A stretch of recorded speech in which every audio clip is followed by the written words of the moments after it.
बीते महीने जब मैंने अपनी पत्नी के तलाक के कागजों पर साइन किए, मेरे हाथ कांप रहे थे। नजर पड़ी तो उसकी भूरी आंखों में अविश्वास और गहरी तकलीफ तैर रही थी। मेरा दिल जैसे चकनाचूर हो गया। पास खड़ी मेरी बड़ी बहन मीरा और मेरी माँ सुशीला ने वे कागज नैना के चेहरे पर दे मारे और धक्के देकर उसे घर से निकाल दिया।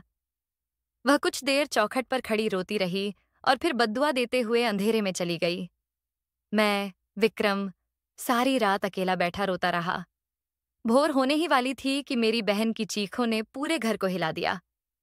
जब मैं वहां पहुंचा तो मेरे पैरों तले जमीन खिसक गई, क्योंकि कमरे से बाहर आते ही मीरा सामने खड़ी थी। उसने कहा, अंदर चल, माँ ने तुझे तुरंत बुलाया है। मैं जल्दी में था, क्योंकि तड़के नाश्ता करके मुझे काम पर निकलना था। इसलिए मैंने थोड़ा चिड़चिड़े अंदाज में पूछा, क्या हो गया है माँ को? मैं कुछ कहने ही वाला था कि उसने मेरा हाथ पकड़कर कहा, अंदर आओ, माँ को जरूरी बात करनी है। मैंने कहा, दीदी, मुझे देर हो रही है, रात में बात कर लूंगा। इससे पहले कि मैं कुछ और बोलता, वह ऊंची आवाज में बोली, जब पत्नी के साथ लगे रहते थे तब न देर होती थी न कोई दिक्कत। अब माँ ने बुलाया है तो तुम्हें देर होने लगी है, चलो मेरे साथ। उसका यूं चिल्लाना मुझे परेशान कर गया। मैंने पीछे मुड़कर देखा तो मेरी पत्नी दरवाजे पर मायूस निगाहों से देख रही थी। मैंने इशारे से उसे शांत रहने को कहा और मीरा के साथ माँ के कमरे में चला गया। अगले ही पल मेरी जान जैसे निकल गई। माँ जोर जोर से रो रही थी। मुझे माँ और दीदी से कोई निजी शिकायत नहीं थी, मगर उनकी कुछ हरकतें मेरा खून खौला देती थीं। मैं तुरंत माँ के पास गया और उन्हें संभालते हुए बोला, क्या हुआ? अब क्यों रो रही हैं? तबीयत तो ठीक है आपकी? वह मुझे देखकर बोली, तुझे माँ का ख्याल कब से आने लगा? मैं कब से रो रही हूं? तभी मीरा ने ताना मारा, वाह, माँ से मिलने का समय नहीं, लेकिन पत्नी के साथ बैठने का खूब समय है।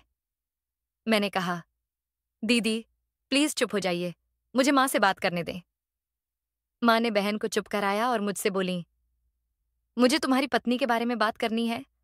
कई दिनों से देख रही हूं, कोई लड़का उससे मिलने आता है। कल रात भी वह देर तक छत पर किसी से बातें कर रही थी। मैं बस तुम्हें सावधान कर रही हूं। ये सुनकर मैं हैरान रह गया और बोला, माँ, आपको जरूर गलतफहमी हुई है। नैना बहुत अच्छी है और मुझसे वफादार है। मगर मीरा फिर बोल पड़ी, तो क्या मैं लड़कों से बात करती हूँ? इस पर मैंने गुस्से में कहा, दीदी, आप कमरे से बाहर जाइए। माँ ने मुझे डांटते हुए कहा, अपनी बड़ी बहन से बदतमीजी मत कर। जो सच था मैंने बता दिया, अब मानना या न मानना ये तेरे ऊपर है। मैं चुपचाप उठकर बाहर आ गया। हमारे कमरे का दरवाजा बंद था। जाते जाते एक पल को सोचा, नैना ने दरवाजा क्यों बंद किया है? क्या सच में वह किसी से प्यार कर रही है? तभी मेरा मोबाइल बजा। देखा तो नैना का कॉल था। मतलब वह किसी से बात नहीं कर रही थी, बल्कि माँ और दीदी की वजह से कमरे का दरवाजा बंद किया हुआ था। मैंने फोन उठाया तो उसकी घबराई हुई आवाज आई, क्या हुआ विक्रम, सब ठीक है? माँ ने क्यों बुलाया? और दीदी क्या कह रही थी? मैंने उसे कहा, तुम्हें परेशान होने की जरूरत नहीं है, और कितनी बार मैंने तुम्हें समझाया है कि माँ और दीदी की थोड़ी सेवा कर लिया करो। उम्र और रिश्ते में वे तुमसे बड़ी हैं, तुम्हारा कुछ नहीं जाएगा। उसने तुरंत कहा, अगर कोई बात है तो मुझे बताइए, मैं कर लूंगी। मैंने कहा, फिलहाल तुम अपने कमरे में ही रहो। दोपहर का खाना और सफाई देख लेना, और उनसे बेकार की बातें मत करना। अगर वे कोई ताना मारें तो चुप रहना। मैं घर का माहौल खराब नहीं करना चाहता। मेरी बात सुनकर वह बोली, ठीक है, आप आराम से जाइए, मैं कोई गलती नहीं करूंगी। मैंने जवाब दिए बिना फोन बंद कर दिया। मुझे पता था कि नैना कोई गलत काम नहीं कर सकती, पर माँ और दीदी झूठ क्यों बोलेंगी? यही सोचकर मन उलझा रहा। रास्ते भर यही उधेड़-बुन चलती रही। कंपनी पहुंचकर भी दिमाग उन्हीं बातों में फंसा था। तभी मेरे साथी अमित ने कंधे पर हाथ रखकर कहा, कहाँ खो गए हो विक्रम? गोयल साहब कब से बुला रहे हैं? मैंने हैरानी से पूछा, क्यों, क्या हुआ, सब ठीक तो है? उसने कहा, आपने 2 बार काम खराब कर दिया है और साहब कैमरे में देख रहे थे, अभी जाकर उनसे मिल लो। यह सुनकर मेरी परेशानी और बढ़ गई। मैंने खुद को संभाला और ऑफिस की तरफ बढ़ा। दरवाजा खटखटाकर अंदर गया तो मालिक सामने बैठे थे। मैंने नमस्ते की तो वे बोले, कहाँ गुम रहते हो विक्रम? यहाँ काम करने आते हो या घर की उलझने ढोकर? वे बोले, तुम काम पर ध्यान दो। पिछली बार भी तुमने 2 पीस खराब किए थे और इस बार भी वही हो रहा है। फिर बाद में मसले बनते हैं कि तुमने पीस खराब कर दिया। मैंने तुरंत कहा, साहब माफ कीजिएगा, अब ध्यान रखूंगा। वे बोले, विक्रम, अगर यही अंदाज रहा तो मैं तुम्हें नौकरी से निकाल दूंगा, क्योंकि मुझे ऐसे कर्मचारी नहीं चाहिए। मैंने फिर कहा, माफी चाहता हूं, मैं थोड़ा परेशान था इसलिए ध्यान नहीं दे पाया। अब पूरी ईमानदारी से काम करूंगा।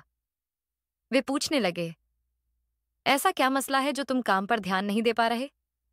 तुम्हारे साथ हर वक्त कोई ना कोई दिक्कत रहती है। उनकी बातें सुनकर मैं कुछ देर चुप रहा। मन में आया कि सब बता दूं, लेकिन फिर सोचा कि घर की बातें किसी बाहरी से क्यों करूं। बात टाल दी और काम में लग गया। असल में जब से मेरी बहन मीरा विधवा हुई थी, घर का माहौल काफी बिगड़ गया था। शादी के बाद मेरी माँ और मेरी पत्नी आपस में अच्छी रहती थीं, लेकिन मीरा के विधवा होते ही वह घर में झगड़े कराती और नैना को मेरे साथ खुश देखकर जलने लगी। मैंने ठान लिया था कि उसकी शादी करवा दूं, ताकि उसकी जिंदगी भी पटरी पर आए और वह हमारी भी जिंदगी बर्बाद न करे। मेरी पत्नी बहुत नेक, हर वक्त पूजा पाठ करने वाली और अच्छी आदतों वाली है। मुझसे ज्यादा भरोसा मुझे उसी पर है। पूरा दिन काम और नैना के ख्यालों में गुजर गया। रात के करीब 9 बजे काम से घर लौटते वक्त मैंने सोचा कि उसकी पसंदीदा मिठाई ले जाऊं, लेकिन मीरा का ख्याल आते ही इरादा बदल दिया कि कहीं वह बात को बढ़ा चढ़ाकर माँ के सामने पेश न कर दे। घर पहुंचा तो देखा दीदी बरामदे में खड़ी थी। मैंने नमस्ते करके माँ के कमरे की तरफ जाना चाहा तो वह बोली, माँ, घर छोड़कर चली गई है। तुम्हारी पत्नी के तमाशे अब माँ से नहीं देखे जाते। मैंने पूछा, माँ कहाँ है? तो वह बोली, चाहे मौसी विमला के घर जाए या मंदिर, अगर तुम्हारे जैसे बेटे हों तो यही होगा। तुम्हारी पत्नी और बच्चों, अभी से ने माँ का जीना हराम कर दिया है। मेरा मन हुआ कि कह दूं कि माँ का जीना तो आपने हराम किया है, लेकिन खुद को रोक लिया और बाहर भागा। मौसी के घर पहुंचा तो माँ वहीं बैठी थी और मुझे देखकर मुंह फेर लिया। मैंने मौसी से कहा, देख रही हैं, आपकी बहन क्या कर रही है? तो मौसी भी माँ की तरफदारी करते हुए बोली, तुम्हारी पत्नी तमाशे कर रही है, उसे शर्म आनी चाहिए। शादी को अभी कितना समय हुआ है और वह सब कर रही है। मैंने फौरन कहा, माँ और दीदी को गलतफहमी हुई है। नैना ऐसी नहीं है। मैं उसे अच्छी तरह जानता हूं। वह मेरे साथ रहती है, मैंने उसे करीब से देखा है। लेकिन मौसी बोली, हर पति को अपनी पत्नी सही लगती है, पर सच्चाई अलग होती है। तुम सुबह जाते हो, शाम को आते हो, रात में सोते हो, दिन में थोड़ा वक्त उसके साथ बिताते हो, जबकि तुम्हारी माँ पूरे दिन उसके साथ रहती है। उन्हें अच्छी तरह पता है कि वह कैसी लड़की है। अपनी पत्नी पर इल्जाम मत लगाओ। अरे, इल्जाम तो वही उठा रही है। मैंने गहरी सांस लेकर कहा, अच्छा, माँ को मेरे साथ अकेला छोड़ दीजिए। मौसी मुंह बनाकर अपने कमरे में चली गईं। मैं माँ के पास बैठा ही था कि वह बोली, अगर पत्नी का पक्ष लेने आए हो तो भूल जाओ। मैं तुम्हारे साथ वापस नहीं जाऊंगी। तुम्हारी पत्नी ने मेरी इज्जत मिट्टी में मिला दी। अब पूरे खानदान में बात फैलेगी कि वह आवारा है। आज भी वह छत पर खड़ी किसी से बात कर रही थी और इत्तेफाक से मेरा भाई तुम्हारे मामा राघव आ गया। उसने भी मुझे यही बताया। सोचो, अगर बात मामा के घर तक पहुंच गई तो तुम्हारे ससुराल में भी चली जाएगी। मैं यह बर्दाश्त नहीं कर सकती। ये देखो, मैं हाथ जोड़ रही हूं, अब यहां से चली जाओ। मैं उस घर में नहीं रहूंगी अगर वह वहां रही। इस बार मैंने चुप्पी नहीं साधी और कहा, माँ, आप मेरी पत्नी की वजह से यहां नहीं आई, बल्कि अपनी बेटी की पढ़ाई लिखाई और पट्टी पढ़ी सब बहानों की वजह से आई हैं। असल में वही आपके घर का सुकून खराब कर रही है। हम उसके लिए अच्छा रिश्ता ढूंढकर शादी कर देंगे। भगवान के लिए समझने की कोशिश कीजिए। मेरी एक ही पत्नी है और मैं उससे बहुत प्यार करता हूं। वह वैसी लड़की नहीं है। मेरी बात सुनकर माँ गुस्से में बोली, मेरी बेटी के खिलाफ एक शब्द भी कहा तो मुंह तोड़ दूंगी। मुझे तुम्हारे साथ नहीं जाना। मैंने उनके पैर पकड़कर कहा, माँ, यह हाल आपकी बेटी की वजह से आया है, लेकिन भगवान के लिए घर चलिए। जो भी मसले हैं वहीं बैठकर हल कर देंगे। मैं खुद उससे पूछूंगा कि वह छत पर किससे बातें करती है और कौन लड़का उससे मिलने आता था। मैं उसे जाने नहीं दूंगा और आपके सामने ही उसकी क्लास लूंगा। माँ ने कहा, वादा कर, तू अपनी पत्नी से पूछेगा। मैंने हामी भर दी। तब वह मान गईं और घर जाने के लिए उठीं। हमने मौसी को बता दिया और माँ बेटा घर लौट आए। जैसे ही हम घर में दाखिल हुए, मीरा का मुंह बन गया और माँ से बोली, आप गई थीं तो लगा कभी लौटेंगी नहीं, और उसके आने के साथ ही लौट आईं। मैंने उसकी बात समझ ली कि वह घर का सुकून खराब कर रही है। मैंने कहा, कल उसे अच्छे घर में शादी कर दी जाएगी, तुझे नया घर मिलेगा, लेकिन मेरी खुशियों में आग क्यों लगा रही है? बहन भाई की इज्जत होती है, लेकिन तुम बेवजह मेरे घर की बदनामी कर रही हो। क्यों मेरी जिंदगी को बीच राह में खड़ा कर रही हो? मेरी बात सुनकर वह तुरंत बोली, मुझसे बहस मत करो, मैंने किसी का कुछ नहीं बिगाड़ा। मेरा अपना दुख खत्म नहीं होता तो मैं तुम्हारे दुख में क्यों पड़ूं? तभी मेरी माँ बोली, अब बहुत हो गया विक्रम, तुमने कहा था कि अपनी पत्नी से बात करोगे, तो अब उसे बुलाओ और पूछो कि यह क्या हरकतें कर रही है। मैंने सिर हिलाकर हाँ कहा और नैना को आवाज दी। यह करते हुए मुझे बहुत अफसोस हो रहा था, क्योंकि मैं उसे अच्छे से जानता था। वह बहुत नेक और सीधी सादी लड़की है, ऐसा करने की कल्पना भी नहीं कर सकती। वह दुपट्टा ओढ़कर बाहर आई, मासूम चेहरे से मुझे नमस्ते किया और बोली, आप कब आए? क्या मैं खाना लगा दूं? मैंने कहा, मेरे सामने दिखावा करने की जरूरत नहीं है। जो सवाल मैं पूछूं, उसका सच सच जवाब देना। मेरी बात सुनकर वह थोड़ी घबरा गई, फिर सिर हिलाकर बोली, जी, पूछिए, क्या हुआ? कोई मसला हो गया है या मुझसे कोई गलती हो गई है? मेरा दिल डूब सा गया। मन बिल्कुल भी उसके साथ सख्ती करने को तैयार नहीं था, मगर मैं मजबूर था। मैंने पूछा, तुम किसके साथ रात भर छत पर बैठकर बातें करती हो और आज दोपहर में भी बातें कर रही थीं? तभी मेरे मामा आए थे और कोई लड़का भी मिलने दरवाजे तक आया था। उसने तुरंत कहा, ऐसा कुछ नहीं है। आपको तो पता है, मेरा मोबाइल खराब है, आवाज साफ नहीं आती। दरवाजे पर मैं किसी से मिलने नहीं गई। अगर यकीन नहीं होता तो पड़ोसन से पूछ लीजिए, वह सारा दिन हमारे घर के सामने रहती है। हाँ, दीदी से मिलने एक लड़का आता है। कहीं आपको गलत फहमी तो नहीं हुई? उसकी यह बात सुनते ही मीरा आगे बढ़कर उसे जोर से थप्पड़ मार बैठी और बोली, चालाक औरत, अपना गुनाह मेरे सिर पर डालती है। मैं तुझे जिंदा नहीं छोड़ूंगी। वह और कुछ कह पाती, उससे पहले ही मैंने अपनी पत्नी को पीछे किया और कहा, फौरन कमरे में जाओ, मैं आता हूं। वह तुरंत कमरे में चली गई और मेरी माँ मुझे देखकर बोली, और क्या, अब भी तुम अपनी पत्नी की करतूत नहीं देख रहे? दीदी यह कहकर अपने कमरे की तरफ चली गई और मैं थोड़ा परेशान हो गया। माँ और दीदी का अचानक हड़बड़ाकर कमरे में जाना मुझे अजीब लगा। अगर मेरी पत्नी ने गलत बात कही थी तो दीदी को यहीं खड़े होकर बोलना चाहिए था, कमरे में जाने की जरूरत नहीं थी। काफी देर मैं सहन में खड़ा सोचता रहा, फिर अपने कमरे में गया तो पत्नी बिस्तर पर बैठी रो रही थी।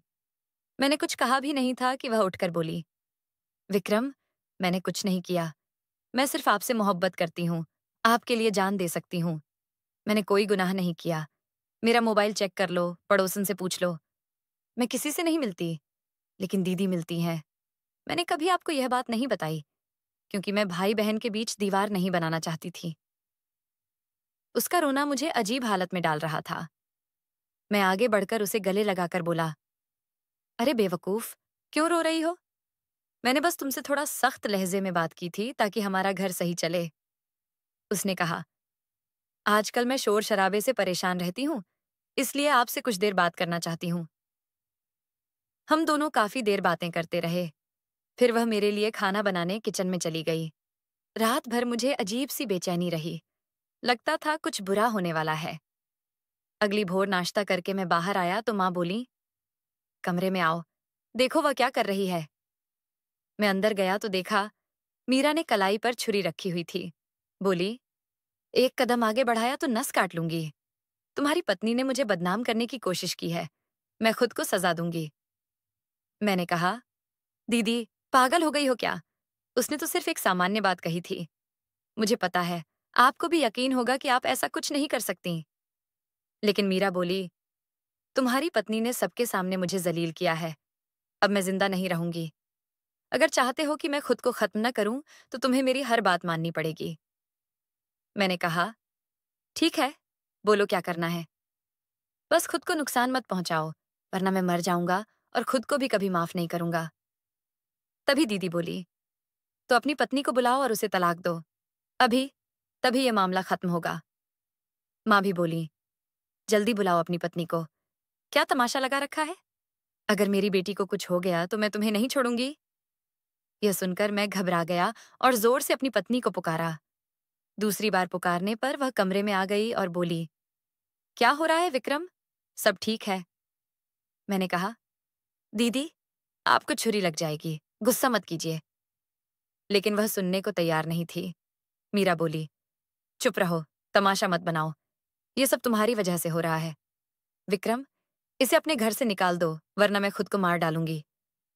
मैंने हाथ जोड़कर कहा, दीदी, भगवान के लिए मेरा घर मत तोड़ो, ये आपसे माफी मांग लेगी। लेकिन उसने मेरी बात नहीं सुनी और अपनी कलाई पर और जोर से छुरी दबा दी। उसी पल मेरे मुंह से वे शब्द निकल गए जिनके बारे में मैंने कभी सोचा भी नहीं था। मैंने अपनी पत्नी की तरफ देखते हुए कहा, आज से हमारा रिश्ता खत्म। मैं तुम्हें अपनी पत्नी के रूप में स्वीकार नहीं करता और कल ही मैं तुम्हें तलाक देने वाला हूं। फिर मैंने मीरा के हाथ से छुरी छीनी और जमीन पर फेंक दी। नैना वहीं जमीन पर गिर पड़ी और कमरे में कुछ पल के लिए खामोशी छा गई। फिर उसकी रोती हुई आवाज गूंजी, भगवान आपको बर्बाद करेगा दीदी, आप कभी खुश नहीं रहेंगी। आपने मेरे साथ जो किया उसका हिसाब भगवान लेगा, आपको भी ऐसा ही रुलाएगा। ये मेरी बद्दुआ है। ये कहकर वह कमरे में चली गई। मैं वहीं बैठा सिर पकड़कर सोचता रहा कि मेरे साथ यह क्या हो गया। थोड़ी देर बाद उसने अपना सामान समेटा और घर छोड़ दिया। वह बेचारी और क्या करती? जितना इस घर में रहना था, रह चुकी थी। मैं उससे नजरें भी नहीं मिला पाया। माँ और दीदी मुझे समझा रही थीं, तुमने अच्छा किया, अब हमारी जिंदगी फिर से सुकून में होगी। लेकिन मेरे दिल में उसकी बद्दुआएं गूंज रही थीं। और कहते हैं ना, जब मन में ऐसा डर बैठ जाए तो वही होता है। दिन तो जैसे तैसे बीत गया, लेकिन पूरी रात मेरी रोते रोते गुजर गई। वह रात मानो जलते अंगारों पर बीती हो। सुबह होने को थी, लेकिन मुझे एक पल का भी चैन नहीं था। अचानक मीरा की जोरदार चीखें पूरे घर में गूंज उठीं। मैं भागकर रसोई में पहुंचा तो देखा कि बहन को सांप ने काट लिया था। पता नहीं सांप कहां से आ गया। वह दर्द से तड़प रही थी और उसी पर नहाने के लिए रखा गर्म पानी भी गिर गया था।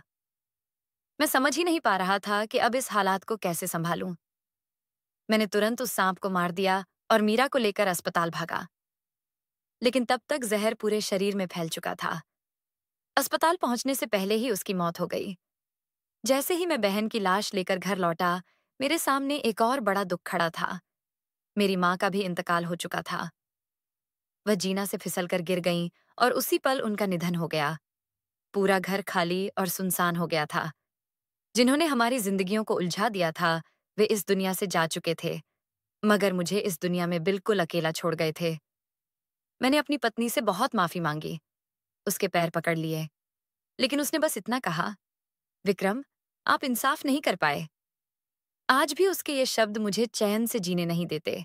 कहते हैं, एक ऐसा वाकया जरूर आता है जो हर इंसान की जिंदगी में एक बार होता है। सुबह की पहली किरण खिड़की से अंदर झांक रही थी, लेकिन मेरे भीतर तो अंधेरा ही अंधेरा था। एक ही दिन में मेरी बहन, मेरी माँ और मेरी पत्नी का भरोसा, सब कुछ मुझसे छिन गया था। घर में अब कोई आवाज नहीं थी, बस दीवारें थीं, जो मेरे अकेलेपन की गूंज सुन रही थीं। मैं अक्सर सोचता हूँ, काश उस दिन मैं थोड़ा और समझदारी से काम लेता। काश मैं अपने अपनों के बीच खड़ी दीवारें गिरा देता तो शायद यह सब ना होता। लेकिन अब सिर्फ काश ही बाकी है। मेरी पत्नी के वह आखिरी शब्द, विक्रम, आप इंसाफ नहीं कर पाए, आज भी मेरे कानों में हथौड़े की तरह बजते हैं। लोग कहते हैं कि वक्त जख्म भर देता है, मगर कुछ घाव ऐसे होते हैं जो वक्त के साथ और गहरे हो जाते हैं। अब मेरी जिंदगी एक अधूरी किताब है, जिसमें आखिरी पन्ना कभी लिखा ही नहीं जाएगा। मैं बस हर सुबह उस दिन को याद करते हुए जागता हूँ और सोचता हूँ, कभी कभी एक पल की गलती पूरी जिंदगी का बोझ बन जाती है। तो दोस्तों, आज की हमारी कहानी आपको कैसी लगी, कमेंट करके जरूर बताएं और वीडियो को लाइक करके चैनल को सब्सक्राइब करें। धन्यवाद।